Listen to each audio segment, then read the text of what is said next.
mafanzi muri ngoda ndiko kusanga tichibika zva munoda ngonditira ngoti tingodaidai because nditori panzara Dhimosi.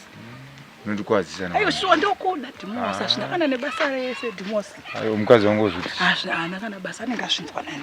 Anenge asvinzwa nani Dhimosi. Hapana kana anenge atongozvini atongomudza singatongoiti madhiri. Tingoite madhiri chete ndika. Munogona muno masikata naye. Iko masikata. Unogone vanhu. Hapana ngatingopinda apa hapana anotombotoona Dhimosi. Zvinhu zvekubiridzira zvo. Kuda Dhimosi. Muzvikwekwemo. Ashina kana basa madira tomboita Dhimosi kumba kuti panzara shamani. Unokoti mbichana hapana kana ndombozviona.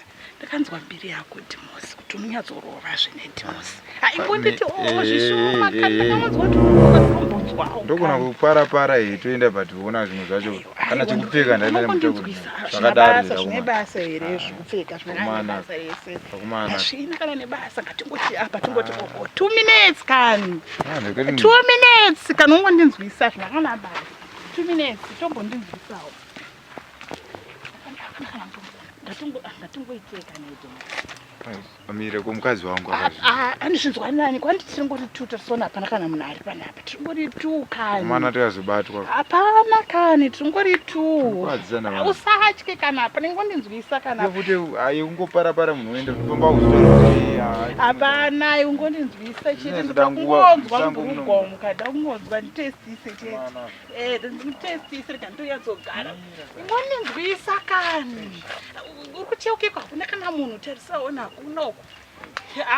Usatye kani Dhimosi. Chimira rigari necheuko. Ai uye kani nechepanapa. Kani zvipiko hapana zvipi. Zvipi. Hapana kani. Mira. Ana noto. Tochimboita here. Dhimo! Komuri kutize. Dhimo, uriseko Dhimosi. Dhimo situmbovhare zvako. Ise pakadaro. Kukuvhare. Musadaro mbuyamaira zva. Koma muchida kuite. Ai usavhara ko Dhimosi. Miedzo she. Miedzo upi? Miedzo upi? Usavhare. Usatumbovhare zvako. Kozi ndatotora mapixis ese ai. Ndinawo. Unomaradza mukadzi wako. Komana kavakomana dzimwe nyaya dzacho ka. Nawo mapixis. Usada kundirambisa komana. Dai komana. Inozvika seiko natezvara nyaya yamakutaura iyo. Dai komana. Iyo kana usikuda ndikurambise ka. Titongopedza zvangu watanga. Unongo watovhura zipi kudaro. Kutongo watogadzira. Sanga chingopeseka neni. Aiwa mbuya zviti. Mafambiro enje ina handimanzwisisi. Aiwa mbuya hayo kana. Iyo nyaya kutonditi mbuya ndo yandisingade iyoyo. Yongonditi mbuya kundona ndinge mbuya inini. Unozwa mafambiro enje ina handimanzwisisi. Shani. Handina kana chanani nacho chekuti ngatingopidzisa kana kuzinda togara hai. Akumanaka. Aiwa zvimwe zvacho. Nditingokwarira mukati ngatingo. Kushata kwazvo ka. Pamandivhundutsa pepeka.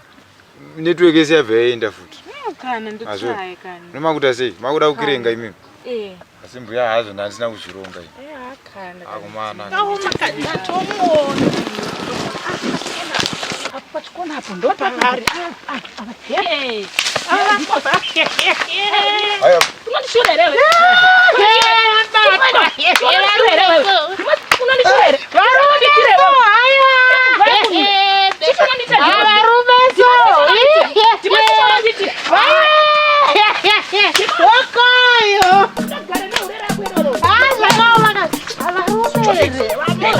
Motozvigamuchira ndozviita varume motozvigamuchira munombonyatsomupoere kupa kuti aremone zvaakuchiita manje varume havagutsikani murume ndomudo motomitira zvese kumpa aiwa zvese nekumubereka anokubereka murume anondishira kutoere zvionewo aenda zvakaomaskada handimangona chinzvimbo chavo chidechiti apa vakatatarira kabhachi zvakao akukada vanga vakapfekawo zviri nani zvinokana vanga